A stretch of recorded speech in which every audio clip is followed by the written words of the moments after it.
C'est un petit village, mais vraiment petit. Tout le monde connaît tout le monde.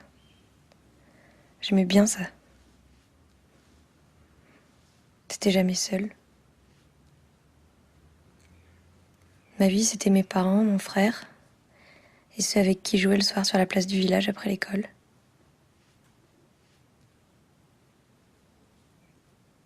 Quand j'étais petite, je trouvais que c'était le paradis. On était libres, lâchés dans la nature.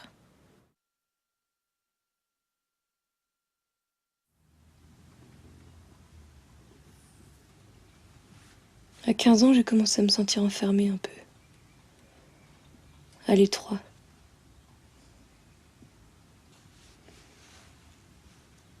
Je sentais un truc dans mon ventre qui grandissait, un peu comme une envie de vomir. Je suis sortie avec un mec, Aurélien, mon meilleur ami. On prenait des bains ensemble quand on était petits, alors du coup ça me semblait normal, naturel. Je l'aimais bien.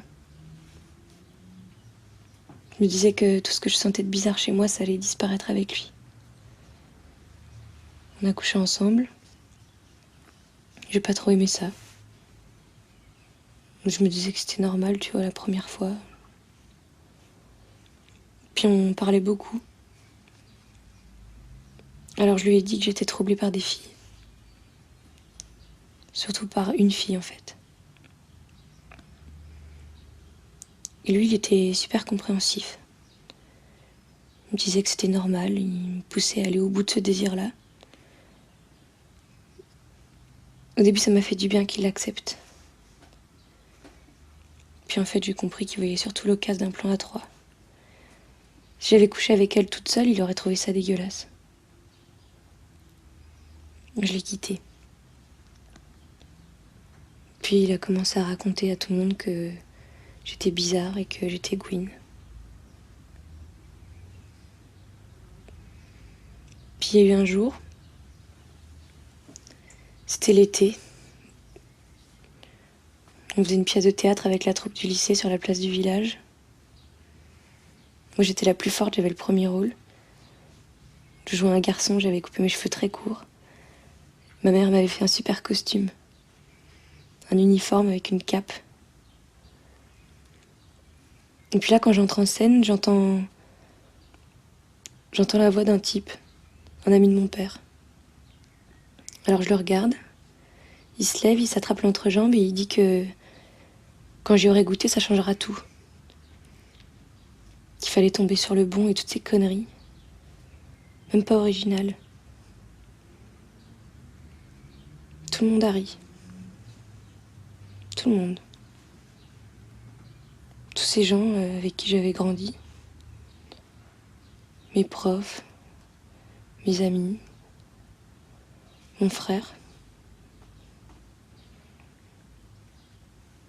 J'ai regardé mes parents, ils étaient assis au premier rang.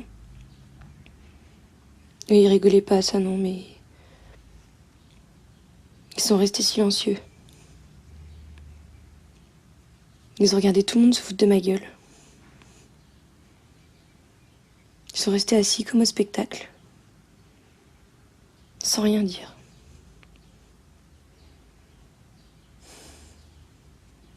Le pire, c'est que je les ai même pas détestés. Je suis détesté, moi, d'être comme ça. Après ça, tout le monde se taisait. Mes parents n'en parlaient pas. Mais je sentais dans la rue qu'on me regardait. On se moquait dans mon dos. J'étais toute seule. Enfin non, il y a une fille qui est venue vers moi. Celle qui me plaisait. Elle me traînait pendant des heures dans ma chambre. Elle me prenait la main. Elle m'allumait. On buvait jusqu'à s'endormir. Je voyais ses yeux qui brillaient quand elle me regardait. C'est ça qui me faisait tenir. disait que c'était possible. Alors un jour, j'ai essayé de l'embrasser et elle m'a repoussée. Comme si c'était dégueulasse. Comme si elle n'y avait pas pensé.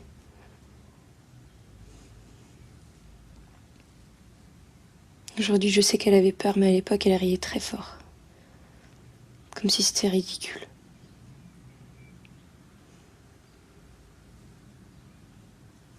Elle aussi, elle l'a raconté à tout le monde. Après ça, mes parents avaient vraiment honte. Je le sentais. Alors je suis partie. J'ai senti qu'ils étaient tristes, mais aussi un peu soulagés. Enfin, je sais pas. Je les ai pas revus depuis. Ça fait 3 ans. On s'appelle, on se dit des banalités. Ils posent pas de questions, surtout pas. Parce qu'ils ont peur des réponses.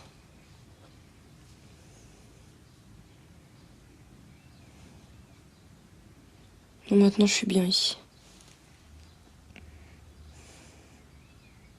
J'arrive pas encore à dire que c'est chez moi, mais... Chez moi, c'est toujours là-bas. Mais peut-être que ça va changer maintenant.